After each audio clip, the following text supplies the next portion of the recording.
வந்து aerobic and anaerobic எக்ஸசைஸ்னு இருக்குங்க. 2 exercise இருக்குது.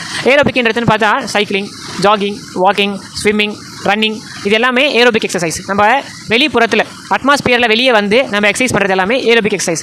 பாடி வெயிட் நல்லா குறைக்கணும், ஹெல்த்தியான பாடி வெயிட் டெவலப் பண்ணணும், நம்மளோட ஹார்ட்னு சொல்லக்கூடிய கார்டியோ ஃபிட்னஸ் நல்லா வரணும் அப்படின்னா ஏரோபிக் எக்ஸசைஸ் பண்ணலாம். இப்போ நம்ம மசில் பில்ட் பண்ணணும், அதுக்கப்புறம் வந்து ஒரு ஸ்ட்ரக்சராக நம்ம மாற்றணும், ஜிம் ஒர்க் அவுட் பண்ணலாம், அது எல்லாமே அனரோபிக் எக்ஸசைஸ்.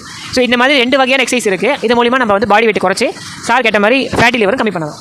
அதே மாதிரி இந்த அதிக வெயிட்டாக இருக்கக்கூடியவர்கள் உடல் எடையை குறைக்க என்ன யோகாசனம் பண்ணால் பெட்டராக இருக்கும்னு நினைக்கிறீங்க?